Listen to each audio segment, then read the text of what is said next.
Hey party peeps, MangaMan here. I've been hard at work. Okay, I'm lying. I haven't really been that hard at work. I'm working on either the Umi Neko Part 2 or the anime 2013, mostly due to me not being really motivated to do stuff. So what do I do when I'm not really motivated? Why, I look at my fellow reviewers and see what they're up to. And I just got done watching the Nostalgia Chicks top 10 favorite movies of her for 2012, and that really got me in the mood to like get back to working on these suckers and really get them done. And I really want to get these done right and get them to you as fast as I can.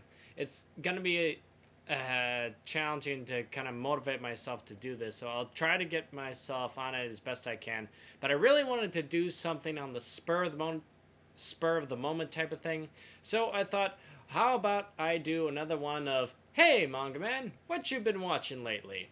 So that's what we're going to talk about here today. Jojo's Bizarre Adventure. I've been watching Jojo's Bizarre Adventure ever since it came out. What really drew me to this series was, in fact, all thanks to Anti-Fish Tass and his JoJo's Bizarre Adventure abridged series, which I absolutely love. If you have ever seen it, or if you haven't seen it, definitely check it out. It's one of the best classic abridged series out there, believe me. Oh my god, I love that man. But anyways, after seeing his abridged series, I then heard that they were going to be going in and actually faithfully following the original manga, which it was actually thanks to this new anime series that I actually learned a lot more about the mangaka who made JoJo's Bizarre Adventure. A lot more about him. I was very interested. Looking at the artwork of JoJo's Bizarre Adventure, I thought that, oh, it must be related to, Fist of the North Star. And though I still think that there might be a little bit of a inspiration there, his art style actually stems from several different sources. I can't really name them off the top of my head, but I was very surprised to see I think it was it was either an expressionist painter or some other painter, and it really shows in the cover art for JoJo's Bizarre Adventure manga, as well as in this animated series. You could definitely tell the love this anime has for the manga in doing every single little detail, even little word effects that would appear in the manga. They recreate in the anime, which I think is really, really neat, and I've been very much enjoying it. I talked a little bit about this anime before, back when YouTube was strangely making my voice sound like a robot. But I thought I'd say a little bit more after learning all these new things, and I really love that about anime, where I can look at a series and then go do my own research about it and find out new things. I just love doing that. It's one of the reasons why I got into anime in the first place, is learning all sorts of things, a history of animation, about the Japanese culture, all sorts of fun stuff. So yeah, if you haven't checked out JoJo's Bizarre Adventure, definitely check it out. It's up there on my most watched list currently. Akazukin Chacha. Akazukin Chacha is slowly climbing its way up to my top 11 favorite animes list. It's getting up there, mostly due to the fact that the director behind it is one of my favorite anime directors. That it's a shame not too many people know of. His name, hopefully I'm not butchering this here, is Akitora Daichi, and he's done such animes as the Jubei-chan series, and Now and Then, Here and There, also some of my favorite animes right then and there. And it was actually thanks to those animes that I decided that I would check out more anime from Daichi-sama. Go a little weeboo there. But yeah, I love this anime series, mostly for the, I guess you could say it's kind of slapstick humor, but it also has like so much more to do with it. It's a magical girls series, which I'm finding I'm becoming more and more attached to. I don't know what that means, but whatever. I always was a fan of like card captors. I never got into Sailor Moon. I don't know if it's because it was I didn't grow up with cable. I don't know if that was the reason that I didn't have easy access to, or it just didn't really interest me. But I just really love card captors. But anyways, on to Chacha. This anime is hilarious. I haven't laughed so hard in such a long time to an anime series, and it's really surprising because this is the first anime that Daichi directed, and looking at this anime and looking at the anime that came after it, it's very interesting. He starts off in the magical girl genre, and he carries this through in the anime to follow, including Jubei-chan. But I'll get into like those other animes. I gotta stay focused on Chacha here. Sorry. But just learning all the things about this, what's very interesting about this anime that I found out is the manga that it's based off on. The original manga, Akazukin Chacha, was a lot more lighthearted, a lot kind of more like a goofy, not really having too much more to it. But Daichi, you can really tell his hand in it, in that he made it like a little bit more three-dimensional. Like, for example, the Dark Lord, who was kind of like more of a comic relief, kind of like a Team Rocket, I guess you could say, villain. He made it a lot more threatening. Even though the design was a little goofy, he still pulled it off, and like giving him a really threatening voice, almost invoking like Claw from Inspector Gadget. Not really having the voice, but having a real smooth type of voice to him. You know what I'm talking about. But yeah, adding that aspect, adding those little darker shades to the series really brought out the comedy a lot more, because you can laugh a lot, because I feel you can laugh a lot harder after witnessing such tragic events, because you want to laugh a lot harder after seeing a depressing scene or having such a dark, dreary moment. And that will play a factor in this upcoming Anime 2013 review once I get to it, which I think that one is probably going to be coming up first, because this Neko Part 2 is taking a lot out of me. I've already run into some technical difficulties with it, and I won't go too far into it and bore you guys, but it's taken a lot to try and figure out. Most of the reason is that I can't figure out a place to film this thing. And you'll probably see why once I figure out where I'm going to film this. But yeah, Akazukin Chacha. It's climbing up there into one of my favorite anime to come... Well, one of my favorite animes in general. Really love it. Really hilarious.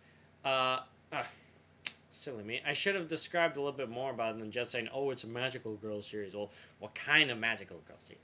Okay, the story stars Akazukin Chacha, or also known as Red Riding Hood Chacha, and they play that up with having Chacha having a friend who is werewolf Ria, and another kid, Shine-kun. He's not really a hunter or woodsman, but whatever. It really plays to the fact that Chacha, they live in a magical land, and Chacha is a student to Seravi-sama, who is a very fascinating character. Or I don't know if this is the anime's doing for making him so fascinating or whatnot, but just thinking about all the little subtle things that they put to Seravi's character in this anime. It really paints an interesting picture, and kind of a, I want to say, selfish personality, but yet still a likable guy in a way. What I especially love about this magical girl, about Chacha, is that she is terrible at magic. The type of magic that they use here is kind of the like Deus Ex Machina type magic, where they can like summon up anything, but they always have to like, Hideo! Castanets! or whatever. I don't know. But as you know, in a lot of anime, the Japanese love their word puns, and this is really stands out in this anime. There is a ton of play on words and syllables in the Japanese language, but thankfully, this is one of the best subs, and I'm assuming this is the best fan sub I have ever seen. I love the little touches that they add in giving each character their own colored dialogue to associate with them, which really helps out when there's like a whole group of people and you're wondering like who's talking, who's that, or whatever. You can just associate it with the colors, and they even add in like the little, and they even add the actual like I don't know the word, but the actual like English spelled out of what the word that they're saying, plus the translation of that word, and then the word that they kind of like accidentally said. Like say a character says, "Come out, elephant," and then all of a sudden it's like say a pencil case or whatever. Well, they show the Japanese word and the other Japanese word, and you can see how the words could have gotten mixed up like that, and it really adds to it, and I really appreciate fan subbers that do that, because it really adds to like any person that's getting into anime that might not understand this can look at that and then understand. It's like, oh, okay, so that kind of sounds like that. Okay, I can understand. It's like say if somebody said, "Come out, see," and then all of a sudden their eyes go big. It's like, "Oh, see, get it?" Kind of like that. But yeah, love Chacha, loving the series, and I'm getting close to finishing it up, and I can't stop talking about it, and I need to keep talking about it. One thing, I haven't seen nearly enough Magical Girl series. Like, let's see, I've seen Cardcaptors, Chacha, and Princess Tutu. But other than that, I haven't seen too many Magical Girl series, so I don't know if this is a common theme for Magical Girl. Like, I think I've only seen like 5 series total, so I don't know what that says. But the anime does something that I think was very interesting that I honestly didn't see coming. And that's another thing I love about this, is that it always keeps me guessing, like, what's going to happen next. It's not always just, cliche, oh, monster of the day comes up, Chacha transforms, and oh, the monster is defeated. Yay.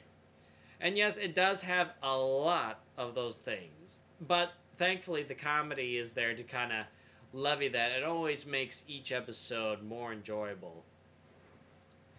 But they do something interesting in like not even at the end of the series, but kind of at the end of the third part of the series. Chacha loses her ability. Not loses. She sacrifices her ability to transform into her magical girl form, or the magical princess, as it is in this series, to seal off literally the gate of hell. And instead of just ending the series there and saying that Chacha and her friends live happily ever after, they keep going. Which I was like, oh, like, what's going to happen now? Like, sure, the Dark Lord is dead and whatnot, but there's still enemies about. And what they do, interesting, that keeps the audience on their feet, is that they add, like, new things happen. Like, Chacha actually legitimately defeats Saravi and becomes the world's greatest magician. And that's great and all, but now she's constantly being, like, harassed or, like, challenged constantly by all sorts of wizards from across the land, including her fellow classmates at the magical school. And this really, like, disheartens her. And Saravi kind of, well, lost on purpose to kind of, like, help her, like, excel in magic, to really propel her magic to become better at it. But it kind of went into a different direction in that it made her. She didn't want this responsibility to have to fight her friends, over a title that she didn't really want in the first place, that Seraphy kind of forced on her. And that's another element that I've been finding a lot in Daichi's animes. An unwilling hero or an unwilling person that is thrusted into a situation out of their control. I find that a lot in this series, and it's really interesting, and I really enjoy that. So that was Chacha. Sorry I talked so long about this one, but I really, really love this series.